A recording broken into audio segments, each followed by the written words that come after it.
On this episode of Real Estate on the Rocks, we've got Ryan Baker. Welcome to Real Estate on the Rocks, where you get top shelf real estate conversations served straight up, never watered down. Here's your host, Dave Snowberger. What's going on, Ryan? Hey, guys. Now we got to cut all this, Marshall. Thanks. It's tough. Anyway, all right. Like I said, welcome back to Real Estate on the Rocks. We've got in the studio Marshall Tucker. Hey, how's it going? James the Butcher Mendez. What's going on? And joining us from, you got to say it, from New York is all I'm going to say. Live from New York is Ryan Baker.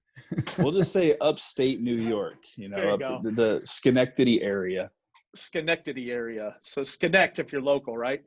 That's right. There we go. All right, man. Well, Ryan, thanks for joining us today. We certainly appreciate it, man. I've been wanting to get you on the show for a while. You and I connected probably right about when you started, and we just had a little conversation about video, and I gave you some recommendations of what we were doing to have a little bit of success out there with video, and specifically for sale by owners.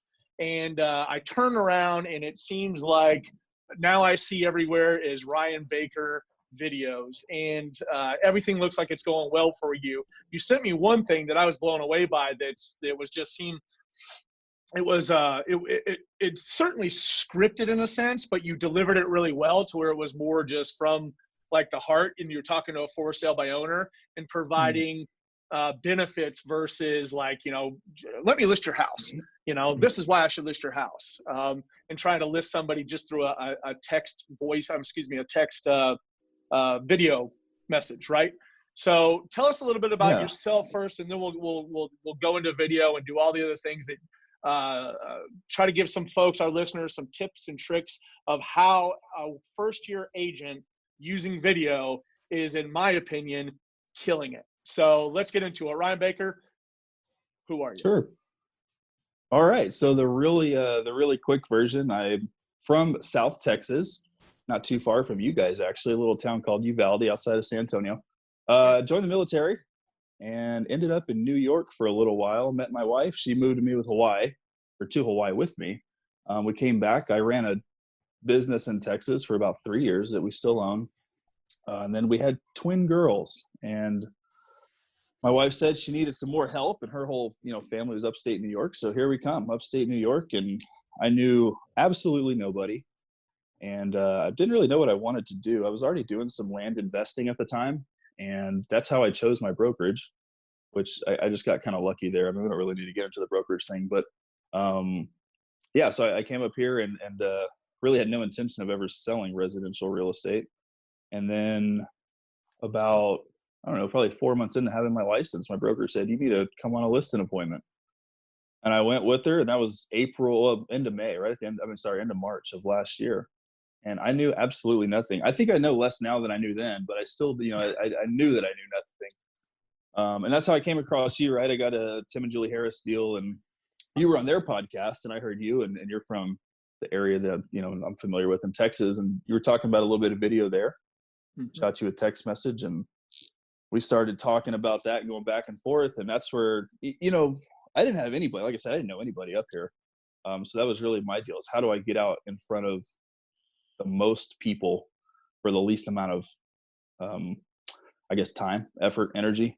You got to leverage all those things, I think. And video seems the way to do it. So that's kind of the thing I've latched on. And the funny thing is I've tried everything. And I mean, we can talk more about lead gen, but you talk about 7 ways of direct income producing activities. Excuse me. I've tried every one of them, and I've gotten business from every one of them. I've listed for sale by owners. I've listed expireds. I've listed, I've door knocked and got, $700,000 listings. They all work, but it's how do you want to leverage your time and energy. And I really think video is the way to do that. Certainly. So with that being said, what type of video are you doing? Be a little bit more specific. Are you doing really community videos? Are you going directly at the consumer? Are you using social media platforms to stand out? Combination of all three? Or really what in the video world, what's working for you the most right now, or the best? What's the best ROI? So this is funny. So listening to your old podcast, Marshall hates what is it on Facebook, Marshall, where you push out the video to just random boosting a post? Boosting. Yeah. Actually, we boosted last time and it had great success. So we're back on the boosting now. I have had good success, right? Because my goal is just to get in front of as many people as I just need people to know me. That's really all I, Right. So to me, the boosting works because I can pick an area. 15-mile radius is perfect for me. And I'm just getting out informational videos. And I'm not doing community videos, although I'd really like to get into that stuff. But right now I'm really concentrating. I mean, on my, I have an 8-foot whiteboard over here, and at the top of it, it says provide value. And that's what everything that I go to do now, I guess I just hate, you see all these agents, everybody's telling you, tell them you're the number one this, or tell them you're, the best at this or what. Nobody cares. Nobody freaking cares. Nobody cares about that crap. So provide value. And that's really where I do, try and, come with everything with the videos. So it's all, just it's informational stuff that people may not know, and I'm only really in the video thing on YouTube. I'm only, 6 videos in right now. Right. I'm trying to do one every week, but I got the next 3 videos already done, lined up. And Facebook is really where it's surprising, with that boosting stuff. It's funny the comments people make on them sometimes, it's like, I did an open house video one time. The guy was like, yeah, the place is way overpriced and the traffic's terrible. Like, why even make, like, okay. All right. Thanks, guy. You get it all the time. Yeah. Oh, I know. Yeah. It's funny. Yeah. We get things and we'll post a video that, we think in a sense of, we already know that from a sense we're coming from really kind of like that contribution and kind of something for the community. And I'll get like inbox stuff like, you need to stop spamming me. And I'm like, I don't know who you are. Like, I wouldn't spam you and I wouldn't know how to spam you. I'm just posting a video and that you happen to see it. And I didn't even pay to have it posted. Like, it just, I guess, organically reached you somehow and you're frustrated with me. It makes no sense. So, but I mean, that's the thing, is that to create attention, like, you have to do a lot. Right. And so now, whether in a sense that person is saying a negative comment, they're still seeing your video when they're watching, and that's attracting attention to you. Yep. So maybe when it's time to sell their house, or, they're in the market to buy, and you continue down that path and they, keep dropping on that person that said that comment, they're going to forget all the negative stuff and remember you for what? Being a real estate agent. Right. Right. So I think it's important I think that's where a lot of agents get tripped up and get discouraged, is that they get 1 or 2, negative little comments or BS comments, or someone doesn't say something, or they don't get enough likes or hearts or whatever else, or someone mistakenly puts a laughy face. I've seen agents crumble because someone put a laughy face on their serious real estate video. And it's usually me, because I know that I can get in their heads. I'm just kidding. But, you're doing a great thing. Like, I loved your one video right there. Talk a little bit more about that, how you came up with the idea. It's like, shut the shut the front door. Austin, the Austin Powers transition. We thought you should have kept going through the whole video. However, I'm sure, at that time you were just kind of learning or having to write it yourself. So tell us a little bit about how you came up with that one. I didn't. That's the great thing about being, when you get into the video deal, there are agents doing it at a really high level. I mean, just almost like production style, and they just do some really cool stuff. And there's some really good groups out there on Facebook. If you want to get into video to get with, and just to see what people are producing. And it's R&D, rip off and duplicate, and just make it your own and go on down the road. I mean, if I put a video out that was original and I saw 10 videos the next week of it, to me, that's a huge compliment. How people replicating what you're doing means you're doing something right, Yeah. So that was straight R&D from a Facebook group on there, and it did get a ton of traction. Unfortunately, it did not sell the house, but that's what having a house overpriced by $50,000 will do. Yeah, well, they're typically, I would see that in real estate videos. I know Marshall can speak to this. James hasn't really captured the whole video thing yet. He's good on the other side of the camera. Don't get me wrong. Some people don't like video. I think James is one of them. He likes to shoot them versus being in front of them, which I can't fault him. That's how I used to be until I made myself get in front of the camera. I was the same way. Yeah. And so you're right. There's a ton of great groups out there that anything that we're doing is not really original. I mean, we're looking at a lot of stuff from like the Whistle Realty group, right? Kyle and Brian Kochi, and watching them and a lot of guys on RATV. And yeah, I am blown away about some of the production that they do. And then I do wonder sometimes, like, what is this production doing for this person? Right. And so I go and I look at their personal, I asked on one of those groups the other day, like, who's got a killer YouTube page? And so, everybody, there are 30 posts on there where everybody posts their YouTube page. And I went and I looked at every single one of them. People spent their time dropping those comments in there and leaving their page. I was at least going to go take a look at them. Right. And I looked at I gauged it by certain things, right? So how many followers did they actually have?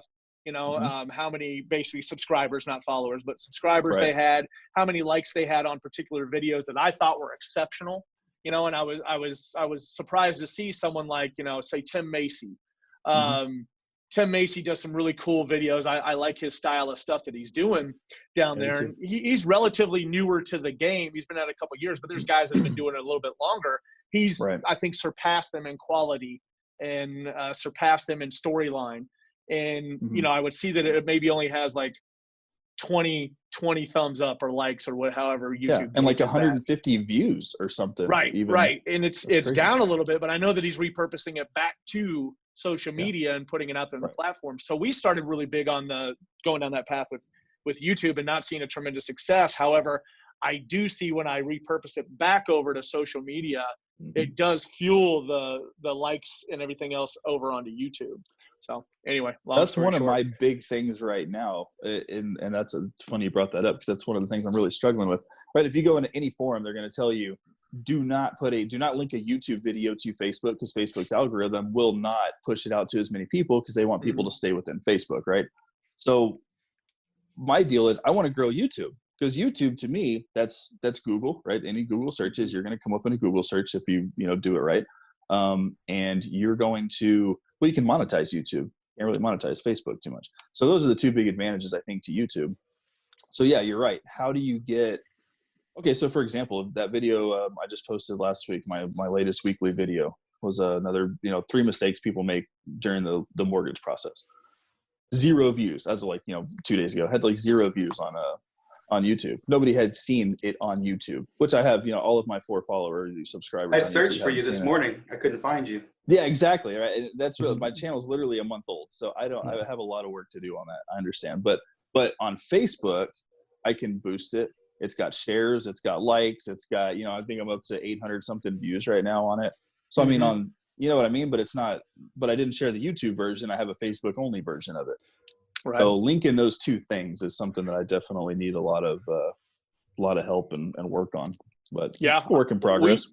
We did some local videos here. I have the Wilco Eats, and I like going that route and doing restaurants. And when I first started doing it, I did a pizza shop here and a donut shop that are really kind of very popular.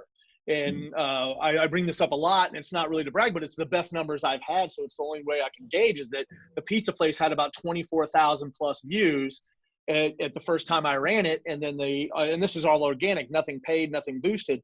The donut shop had about 34, 36,000, one or the other, and then we posted over, and that was not with the YouTube platform. Then I posted over to YouTube and get it on there, and crickets.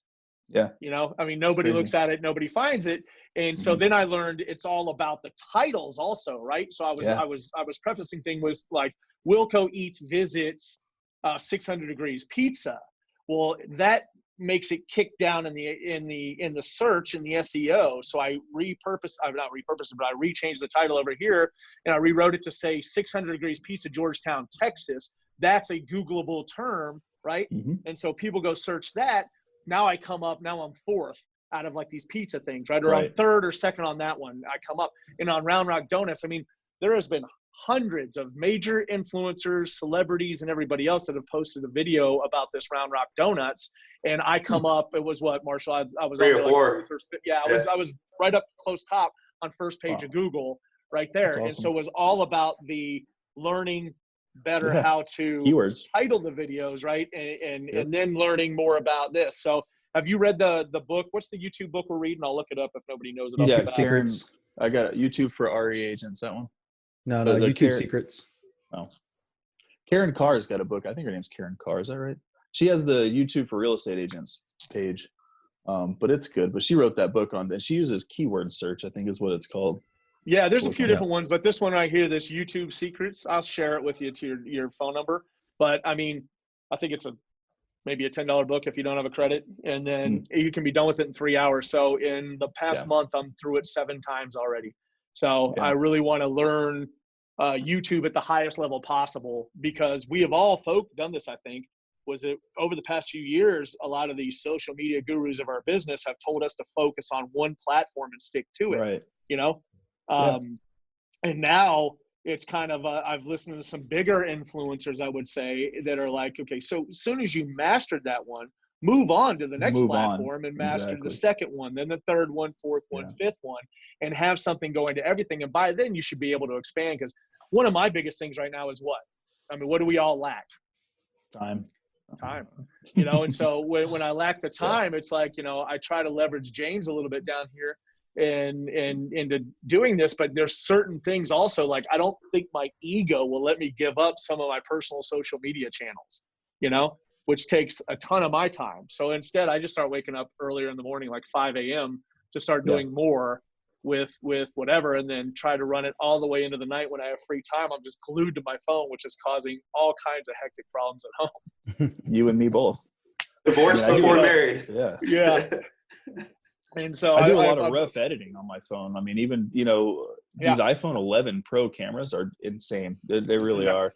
We can get on a whole different deal about that. But I mean, even just like I do all the rough editing in my phone now, because why not? It's easy to, you know, cut out clips, add clips, put it all in one deal, and then move it over to Adobe Premiere and go from there. Yeah. On Hyperlocal Agents. On Hyperlocal Agents, I'll drop a list in there of the editing stuff that I do. Why don't you do yours also? I'm sure we use some of the same programs. But I think people, they overestimate how easy it is, right? They just don't realize that we have we've got, we talk about this all the time. Like, James and I and Marshall have great equipment for, you know, just photography, for HD video, for everything. And this phone right here, the 11, just does it all. I mean, I can point, click, shoot, and go to my truck and edit, and then launch something directly after lunch. A lot of the times, if I do a quick, like Wilco Eats on the go, that right there, I get to do from there and launch it 15 minutes after I've eaten lunch. Right. You know, but that's the thing. Like, I think people get hung up in that analysis paralysis. You know, in my brokerage, there's nobody doing video at all, which it's a little different than normal brokerages, I'd say. But nobody's doing it. But I think everybody says, well, I got to have this, or you really don't. There's 3 pieces of equipment you need. Your phone, which I guarantee you already have, or you're not a real estate agent. You have your phone. That's your camera, right? That's everything. I was using an iPhone 7 before I upgraded to the 11, and guess what? My crappy video was way better than anybody's video who was never produced, right? So the iPhone, a good mic, the Rode wireless mics, I'm a real big fan of those things. They plug right into your iPhone with an adapter. And it's 2020, people. Get a gimbal. Please get a gimbal. Do some stabilization. You don't need it. It doesn't, what's the Osmo 3 is like $120.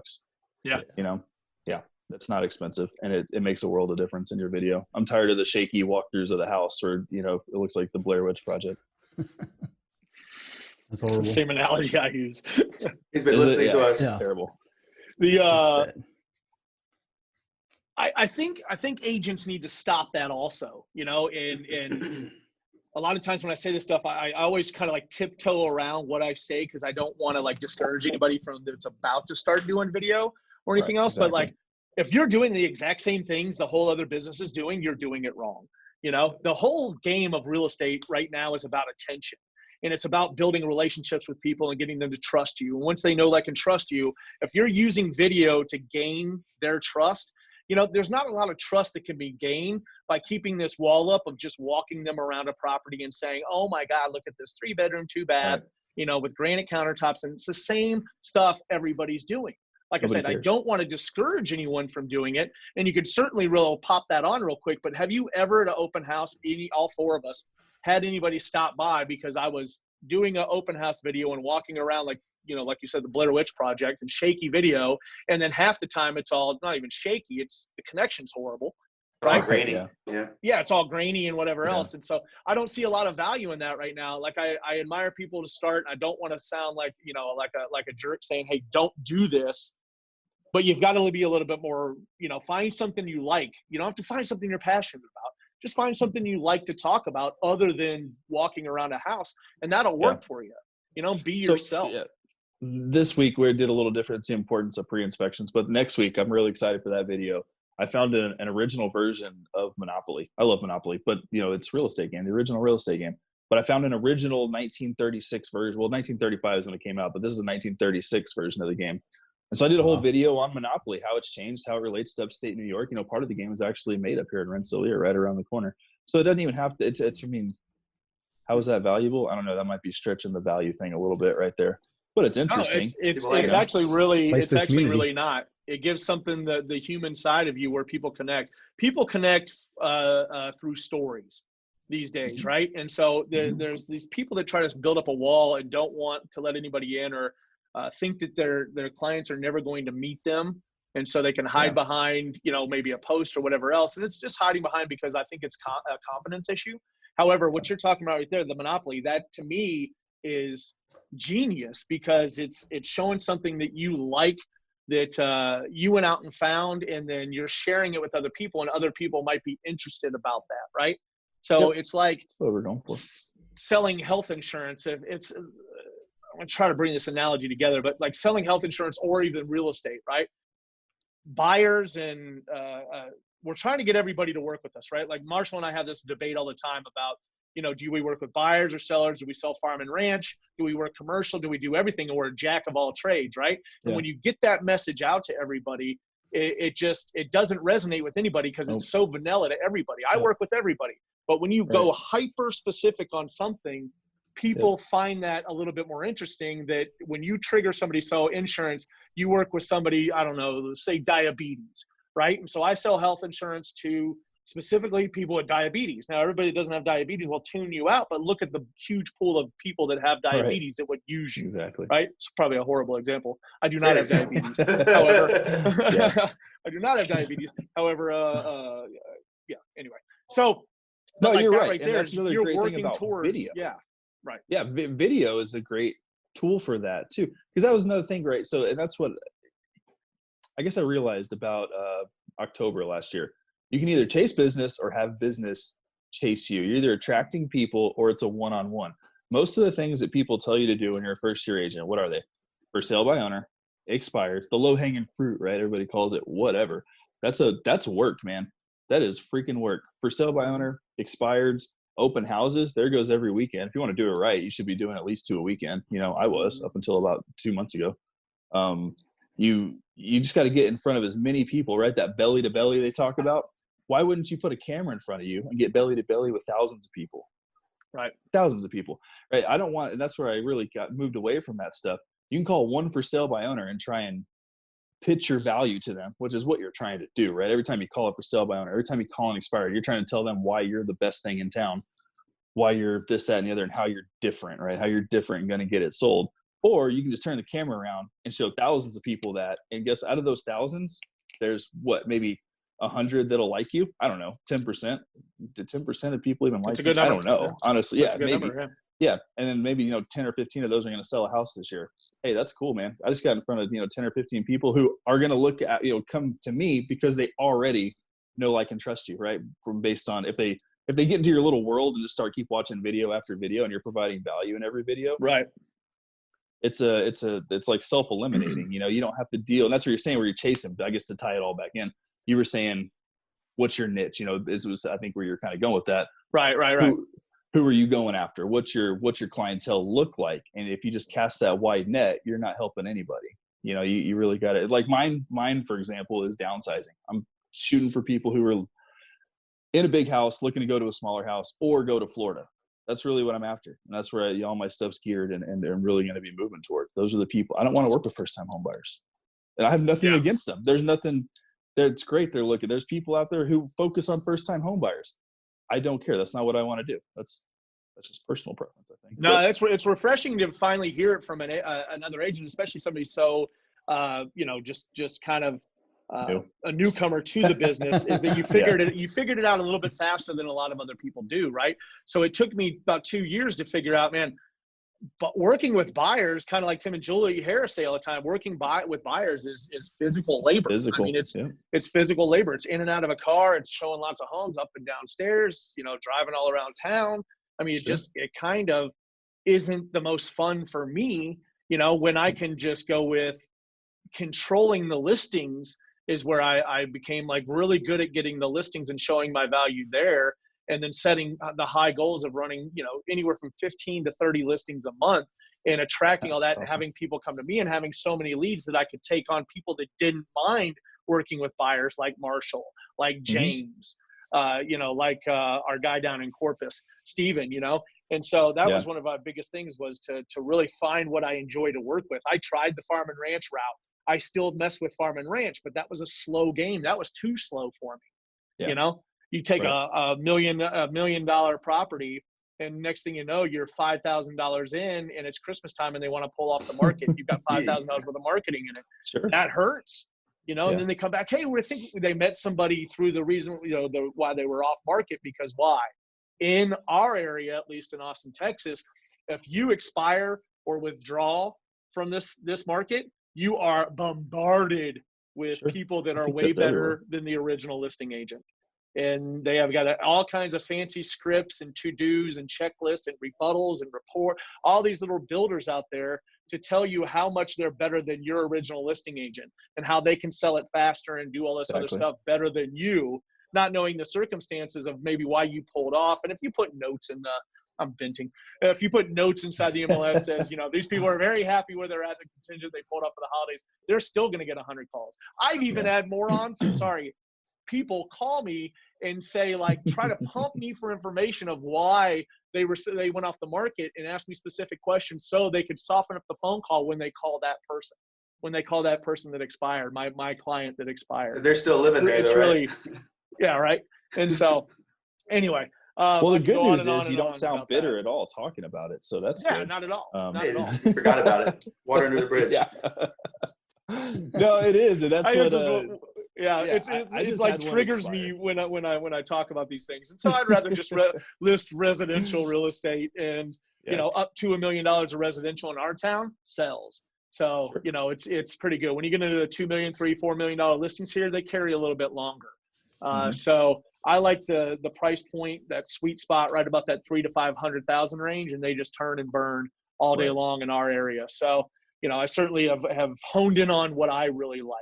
But that's good that you figured it out this early in the game, and I think that's going to continue to help you build right there. So Marshall, we got anything, bud? Yeah, Ryan, what's one thing that you're not doing that if you started doing would shift your business or career to a higher level? It's hard to narrow it down to just one thing. So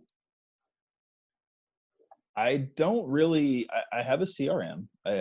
We're not talking about which one, but I do have one, and I feed, but I don't do any, pretty much all my follow-up is manual. And I'm not sure right now whether that's good or bad. I set aside time every week, and I'm pretty good about it. I call people, either call, text, or email, depending on what I did with them last.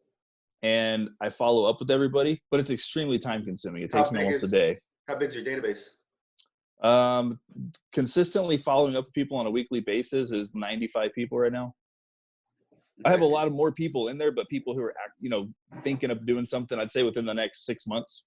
So will you be able to keep up with all the follow-up manually, as you're saying, once your database is, say, 2,000 or 3,000 people? No, and that's what I'm saying. I don't think, and I don't know if I'll ever have that many people looking for something in under 6 months, but I don't, that's what I'm saying. I think the biggest change I can make is automating some of that, but I also think I'm going to lose some of that personal touch, I know when people are having kids, I know when people are getting married, I know, and you can just keep kind of, how's the wedding planning coming? Or, you got the kids' room painted, or, whatever. It's just keeping up with people and just learning about their lives. So I don't really want to lose that personal touch, but I also realize as I grow and expand that it's going to be, it's a numbers game, essentially. I mean, what are your goals right there to grow and expand? I mean, because like once again, a personal reference, but we have a 5,000 person plus database, right? It's too big. It's too big to maintain. There's no personal touch to it. We're on drip campaigns. People self-eliminate all the time because once something goes out, I see 10 people unsubscribe. Typically I don't. And that's what I'm saying. Do I want to do that, or do I want to stay small? And that's where as a single agent, and I don't know, I think one day I could see myself getting an assistant, but I don't think I ever will have it. I know I'll probably never have a team, just because I don't think that's really what I want to do. I don't think that's really the direction I want to take it. But I would like to get around the $20 million a year mark. And if I could do that consistently, I'd be pretty happy with that. Yeah. And you can do it with just a team of assistants. Like I've heard Kyle Whistle talk about, if he had to do it all over again, he would just be the solo agent with, a staff of 5 to 6 people, being that he could actually control that as well.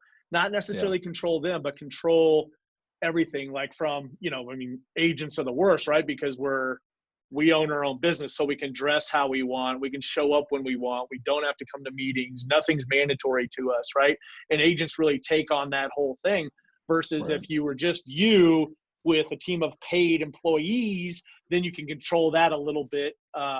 You can control what goes on a little bit more. Everybody's kind of join in on the thing. You control, kind of like you can have a dress code, not necessarily control, but you can have a dress code that everybody abides by, and a time into the office instead of wondering when someone's going to show up.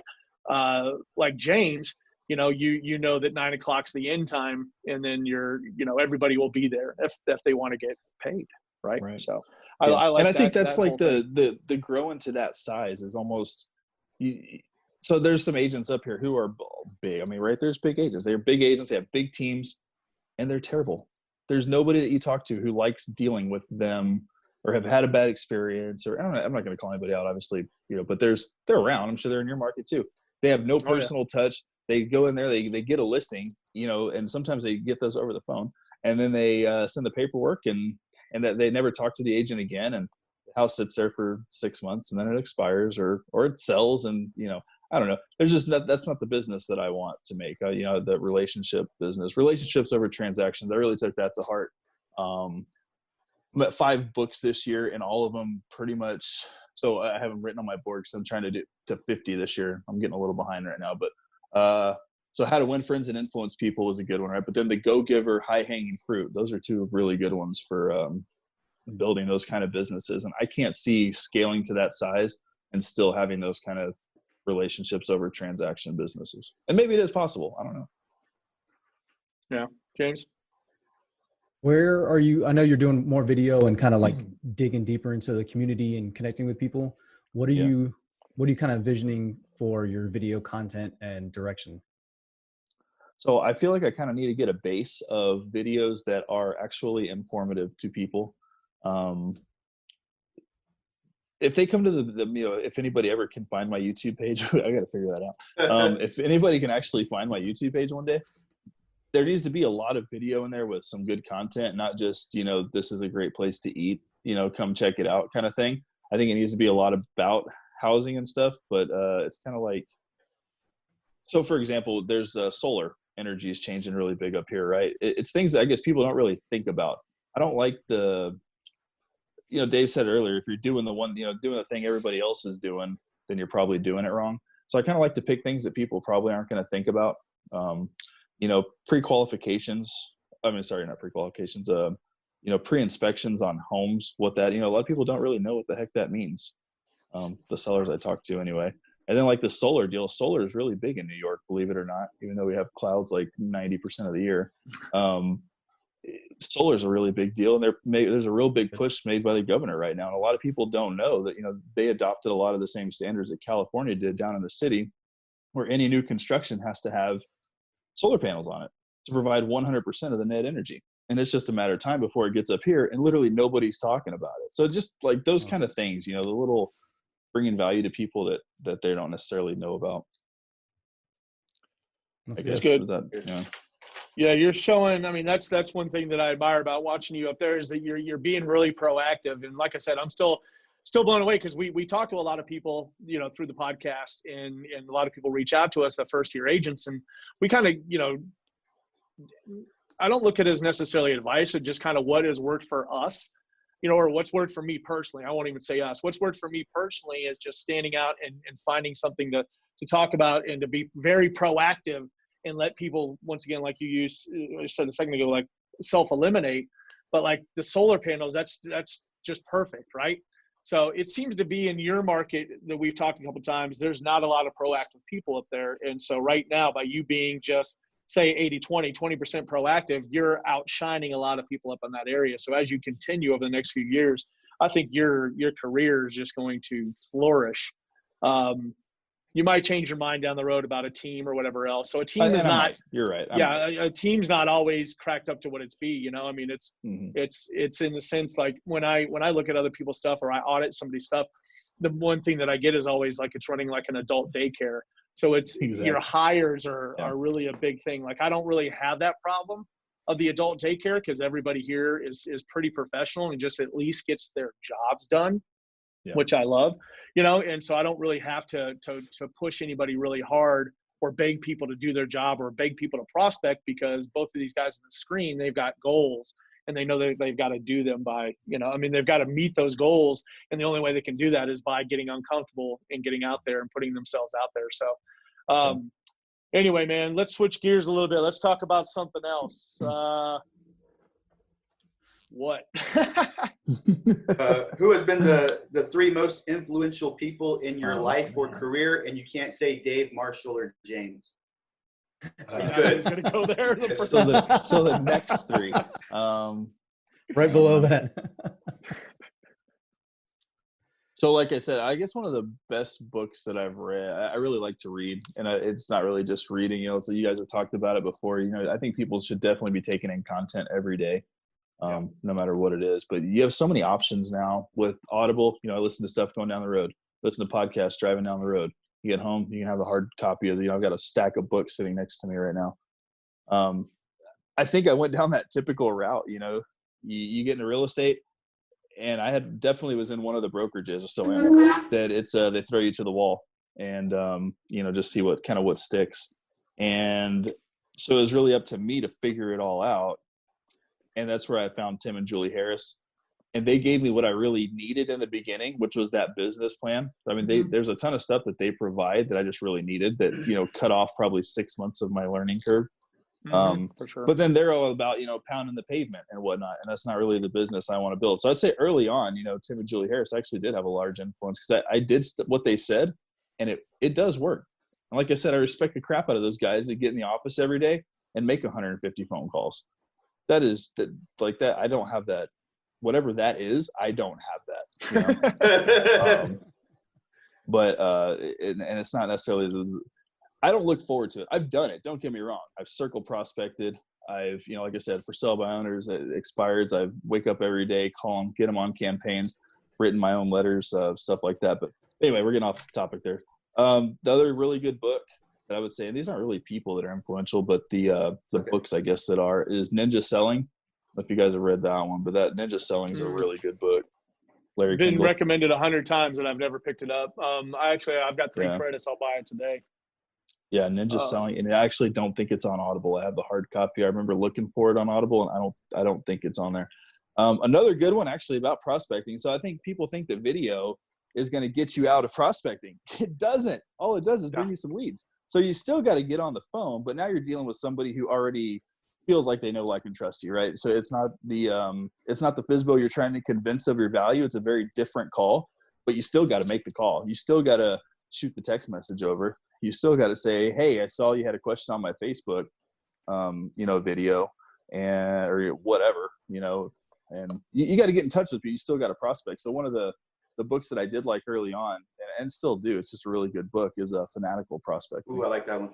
Yeah, that's a really good book. I really like that one.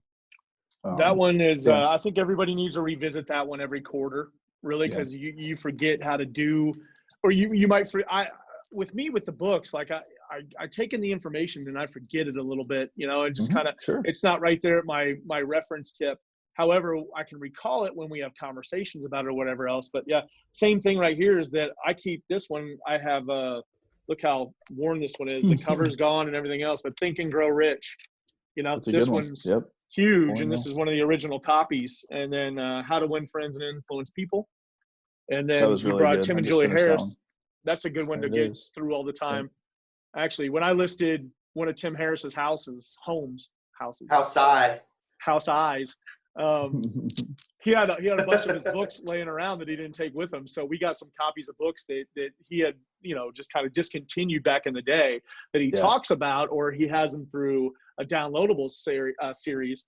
But I mean, this thing's got everything in it. And so this is our action plan every year now, as we sit down and take a look at this instead of, Keller Williams clinic plan or whatever they got or blah, blah, blah. And then I found this one really helpful too. Everybody read that? Zig Ziglar. Yeah, I like Zig Ziglar, Big Quotes. So this little book, Big Quotes, my dad gave me this a while back, and I've had this for years, and I keep it in my pocket. I'll keep it up here or whatever else, and I'll just peer through it every once in a while. And it gives me more comments that I can butcher, more quotes I can butcher. I'm really good about butchering quotes. So anyway, the books are a good thing, man, and especially if you're not paying attention, if you're not taking in content from social media, or if you're not taking in content from YouTube and things like that, take in the content from the selling books. Books are powerful.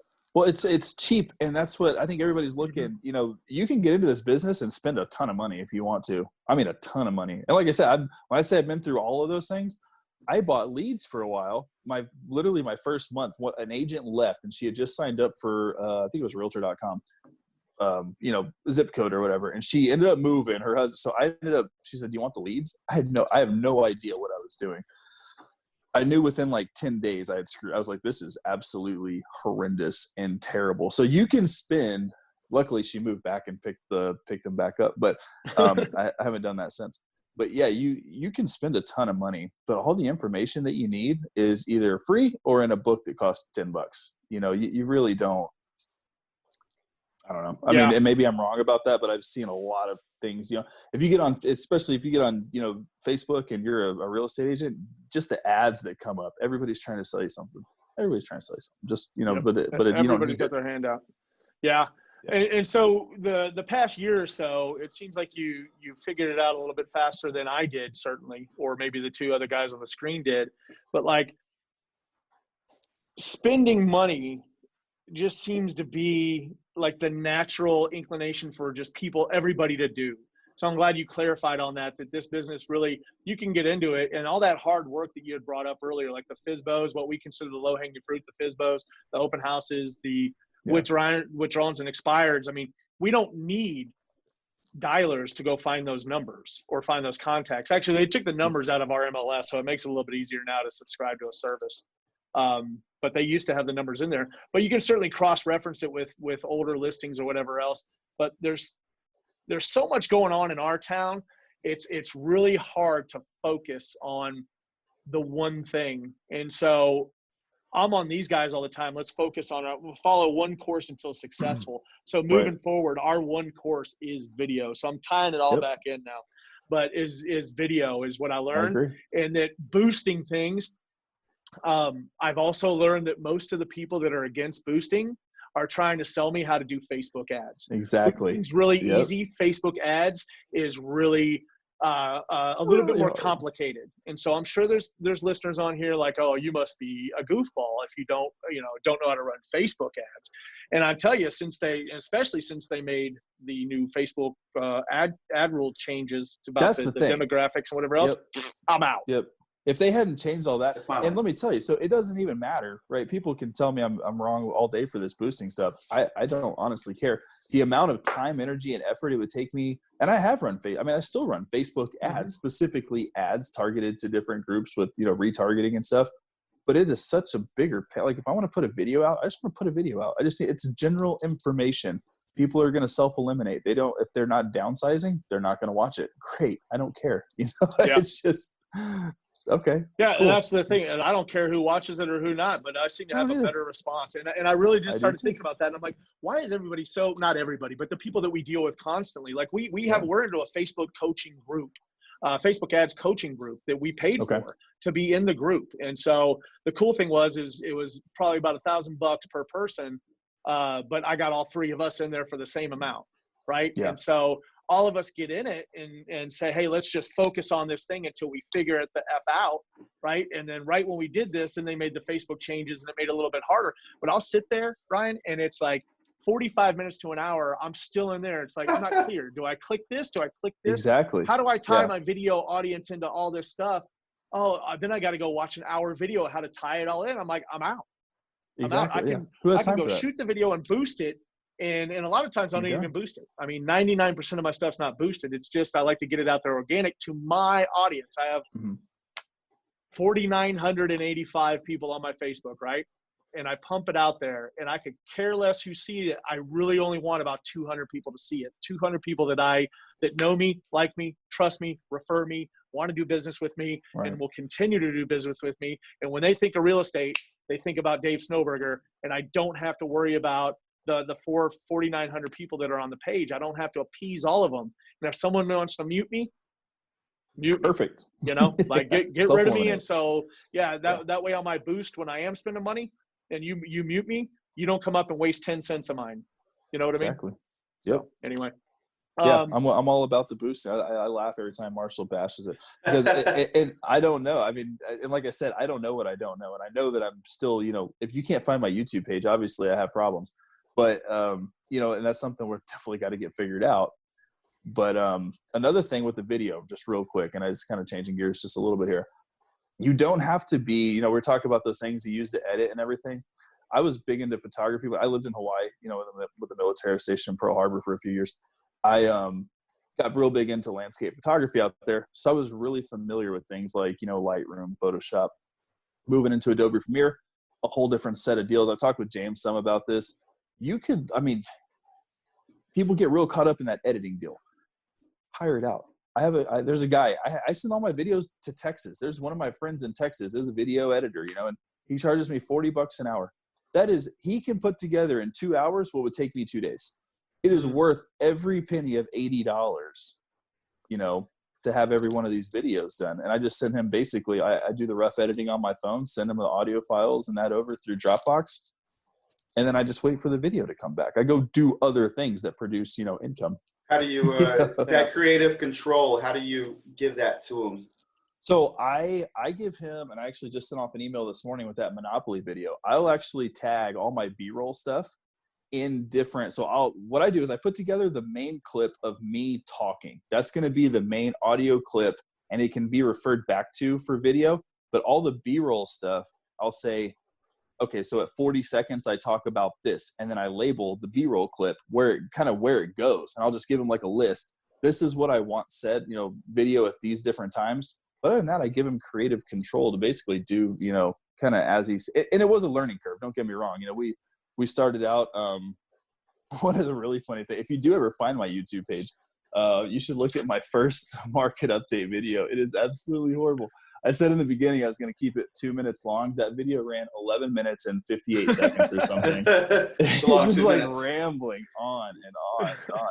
And it was absolutely terrible. But it's one of those things you got to get back, right? So I get back with him and I'm like, all right, hey, look, this is what we're going for. But it's really just content at the same time. Like, I'm just starting out. I don't have 10,000 or 100,000 people looking at me to produce this great video. I'm getting something out. And we're working to make it better. And that's really all I think you can hope for, especially in the first, you know, few years before you have a whole team running stuff for you. Yeah, done is way better than perfect. Yeah, and that's how I look at it. You know, none of this stuff's perfect. I mean, even that Monopoly video, like I said, that was really the second time, I guess, that I go through and tag stuff for him. But it makes it a lot easier. And, I mean, he's good. He's already good by himself. He does things that I can't do anyway. So, you know, he adds his own little twist on it, and this is what it is. Yeah, we're learning some of those transitions, you know, kind of like the drone shot that, you know, fast forwards down to the listing, and then when you open the door, it shoots through to the living room and then shoots through to the kitchen. You know, like, cool. I haven't gone in to master that because it will take me time, and I've gotten, you know, extremely busy, and that will take time. So I've leveraged that with doing it with James. James, go learn how to do this. You know, right. And so pushing him to do that. Now I've gotten a little bit better about like speeding video up or doing, you know, like the fast forwards and things like that. But everything I pretty much do, man, is on GoPro Quick.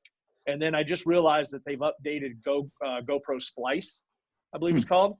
And Splice is pretty cool. Now I can bring in my own audio files that I get off like royalty-free music and do that because everything that I was using from GoPro started getting tagged inside of YouTube that I couldn't monetize it because it was copyrighted. And so I'm like, well, what the hell? It's free music over here on this app. It's on a free app. So I don't know how. So I'm trying to figure all those little things out as we get better, and then go really kind of specific on, like you were doing with the Monopoly thing, is that we're going to do more things that we enjoy. You know, I took my stepdaughter out to a park the other day. You know, we did the parks. That's usually Marshall's gig, is doing the parks and local things like that. But I took her out to a park. We filmed it. I was able to. I like that. Thanks. And so by the end of that, you know, it took me, you know, I sat down before dinner and got it all done and out, and then pumped it out there. Then I started testing like the platform. So I ran it through YouTube first, and then I put it on YouTube. I put it on Facebook on my business page, my regular page, and I think my Wilco Eats page. None of them got any views. So as soon as I removed those from the YouTube, I kept one of them on there to see how it go. I put up just the regular video without the upload into YouTube, and it performed a whole lot better. Really? Yeah. So there's something definitely to the YouTube thing, but I don't want to confuse people that are just starting out in video. Like, try everything at first, but now ABT, right? Always be testing. So I was testing that video a little bit to see how it would perform, and it performed a lot better when it was just straight to Facebook without the YouTube link. So another thing on that first just starting out deal, I think it can get overwhelming. One of the places I wasn't necessarily overwhelmed with, but a source that you guys had talked about some. So you're going to need like a YouTube channel art. You know, people go, oh my God, how do I do that? Well, first of all, you can download Canva, and they have some pretty cool, just, you know, basic stuff on there. Or you can get, I don't have the premium version of that, but Canva's pretty powerful, right? You can do a lot with Canva. But Fiverr, man, Fiverr has saved my butt. I've done animated logos. They've designed my logo. I just needed a logo. I know you're big into logos and stuff. I'm not. So I was like, I just need a logo, guys. And then, so I had a logo design, and then I had to send it to somebody else to actually do logo animation. Right. And they sent it back. So now at the beginning of my videos, it looks like I have, you know, all this stuff in there. And it was really a $55. It was literally what it was. It was $45 for the logo and $12 or something for the logo animation. Yeah. Like, how do you beat that? $57? Good deal. You can't. No, So that's another really good resource. Our assistant in here, I see these invoices from Fiverr coming in, and a lot of stuff she does on her own dime, but some of it is just kind of like she needs to get something done. She'll just send it, instead of messing with Canva and burning 2 hours, she can send it over there and to Canva and have it, over to Fiverr and have it back within 24 hours. Yeah, perfect. It's quick. You know, there's no jacking with it. There's if no you got size a problem, issues. There's no nothing. Yeah. Nope. Yep. And if you have a problem, I've never had a problem sending stuff back for them to, like, actually talking about that copyright deal. I put it on YouTube, and they said I couldn't monetize because of the music he used. He fixed it within 10 minutes. Sent me another deal. He's like, yeah, my bad. Yeah, I don't know what happened, but it's fixed. Yeah. Well, I mean, they've been really good, and they're really easy to work with, and they're super affordable as far as. Yeah, I'm worried about. I don't think we'll ever actually monetize the podcast on YouTube. But our intro music, I just learned who was it? Who has a similar music? Was it Gary Vee or was it Grant Cardone? Grant Cardone has almost the same exact video intro as we do. Oh wow! You know, and I don't know who had it first. You know, most people will say that's Grant Cardone's music. I was like, I don't know. We've had ours for a little while as well.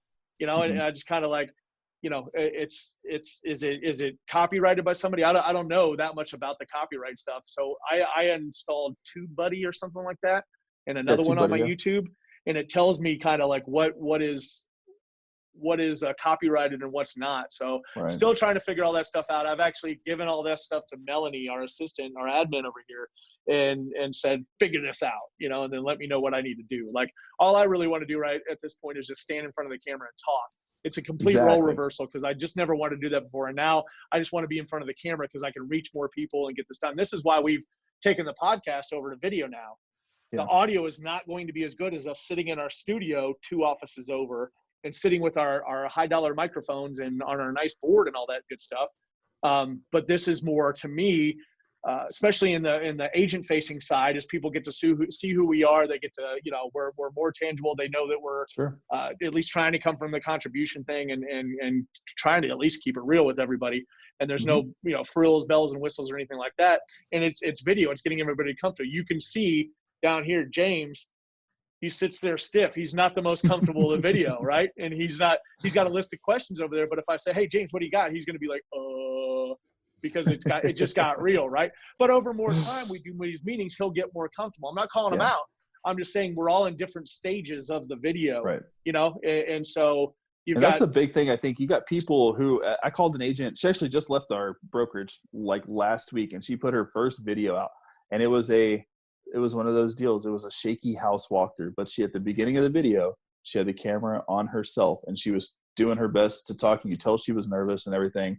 And I called her like 2 days later. I was like, hey, I saw your video. It was awesome. It was awesome. Yeah. Keep going. People are going to, and that's another thing, Grant Cardone, I'm not a hater of him, but I'm not the biggest fan. If you ever want a really good, listen to his 10X book that he narrates. I think that is so funny. His accent, the way he pronounces some words is hilarious. But anyway, he says, and one of the things that I really took from that book with him, you gotta collect the haters, man. I know you don't like that word, but you gotta find somebody that doesn't like you every day, because that means you're finding 3 that do. Essentially, is kind of how I look at that. So I think I told her plenty. Yeah, I mean, I told her, I said, look, you're gonna get some feedback from people who are gonna tell you what you're doing is stupid. You're gonna tell them, people are gonna tell you look stupid, and you're gonna go and look for their content, and they're not gonna have any. It's like, screw them. For lack of a better word, just screw them. Who cares? Who cares what they think? They're not your target audience anyway. Who cares? Yeah, I think it's a huge mindset of scarcity thing. I had a friend I met over, he owns a painting company. I met him over at a house, and he just kind of like, first thing out of his car was like, yo, not like, hey, I like your videos. I like what you're doing. This is 4 years ago, when I was doing the shaky house videos and all that stuff. Yeah. He was like, I can't believe you do those videos. Like, are you not embarrassed? And I'm like, I didn't know how to take that question. Like, what do you mean? Like, I'm embarrassed because I'm on camera, or like I'm embarrassed just to start or talk in front of the camera. Like, which way are you going with this question? Right. He's like, no. He's like, how do you find the courage to stand in front of the camera? I could never do that, And after a year, I see him again, and he's just kind of like, dude, I love your videos, man. They're just getting better and better and better. Will you teach me? And I'm like, yeah, there's nothing to it, man. Like, do you know how to hold your hand out like this and turn your phone around? And you can run through, like, do you know how to give value? Like, people don't know anything about painting. I certainly don't. Sure, like I'm about to paint a brick house, right? And I'm nervous about putting the right sealant on there, right? And so I go to YouTube videos and I ask people and things like that. People don't know what they don't know, like you were saying, And so he went out there. I was like, give value, give the tips about painting, and do what you can. And now he's got a whole series of video, and he's so busy he can't keep up with everything, and people want him to come over and whatever else, or his YouTube and his Facebook page is just absolutely blown up. And I love that when I help somebody out like I did him, that his stuff has surpassed mine. He focused on it a little bit more than I did. But this year, 2020 is a little bit different. We're going to do some great videos. We've got things every time we have a conversation, like, how can we work this into a video? Yep. How can we stand out more? How can we build that you hear me talk? How do you leverage it, right? How do you maximize that leverage in every situation? And that's kind of where I'm at too. Just like with the Monopoly thing. It's been sitting in my house for 6 months, and I was like, man, I love this game. And there's a ton. When I went back to see how old the game was, that's what I started doing the research. I was like, holy crap, there's a lot I didn't know about the original game. Yeah. I thought, it'd be a cool video. I don't know. This could turn out like crap, or it could turn out really cool. I still don't know. If anybody can find my YouTube page, maybe they can tell me. But way to go, Marshall. Way to just put that into his head. It's my first order of business. Don't feel bad. Don't feel bad. Like, I think I talked about it on a podcast coming up, or I talked about a podcast previously. We're gonna we've got somebody else we interviewed last week, but we were talking about this stuff, and I had said to go and basically give us a review. But some people who listen through, what's that one? The radio station one, James? Radio Public or iHeartRadio. Oh, right. yeah. If you put in our exact title to the show, Real Estate on the Rocks podcast, nothing. Goose egg. Nothing on there. You can't find anything. I'm like, okay, don't recommend iHeartRadio because we just don't come up. Like, I'll send somebody the link from iHeartRadio, and you click it, and it takes you to like their homepage. Can't 404 air. Can't find this podcast. And I know that it syndicates there, So since then, I've found it from digging a little bit harder. Was when I put in Real Estate on the Rocks, it returns a search, and out of the top 1,000 real estate podcasts, I think we were 999. So you broke the top 1,000. Yeah, I broke the top 1,000. I think there's 1,001. Yeah, no, not at all. But we'll continue to grow this. So we really appreciate you being on today, man. Thanks for having me. The invite's out there for you to to join us, because a lot of times we hit these things and we don't have a ton to talk about, but we want to, we want to share a little bit of value. And we have so many agents experience it. We have different levels of experience here right now, which there's 4 of us, that are here. And after 7 or 8 years, I would say I have year-wise more experience, just from the years of being in it. However, like, I get to learn stuff from you all the time, and you're a year in the business. I learn a lot from James all the time, and I certainly learn a lot from Marshall. Marshall's a reader. So a lot of times when he actually reads things and comes and shares them, it's just kind of like, wow, that makes sense now, because I never took the time to go read it myself. So absolutely enjoyed today. So, man, I really appreciate it. Cool. So thanks for having me on. Yeah, we're going to go ahead and sign off here. If anybody wants to get a hold of you, how do we do that? If you are, 518-902-8802. If you're looking for my YouTube channel, good luck, it sounds like. Ryan Baker at Purdy Realty on Facebook, or just, join me as a friend normally on there. But, that's another thing. When I just started talking to you, remember, I didn't have a Facebook. I've been in the military on a submarine for 3 years underwater. Yeah. You remember that? That was back in June or July. No social media presence whatsoever. So it doesn't matter where you're starting out. You can get somewhere pretty quick. It doesn't take that long. No, man. And that's one thing. Let's touch on that real quick. Is just people think that like YouTube or Facebook, like they missed that boat, or podcasting, they missed that boat already. They have not. I mean, there are so many people out there in so many ways to put out content that everybody's always looking. I mean, there's just so much noise out there that when you find a core group of people that enjoy to listen to you, or you enjoy interacting with, man, that's out there. I mean, if you don't get 100,000 views on your YouTube page, you're going to be all right. If you do 20 to 100 deals a year in this real estate game, you're doing okay. I mean, there's people out there that do 10 deals and are living great, living the life they want to live. It's not all about having these huge teams and this massive success and selling 20, 30, 40, $50 million and being a mega agent and all this. It's about what you want out of your career. So it's refreshing to talk to you this morning. I certainly appreciate it. And we will see you next time. All right. I'm out.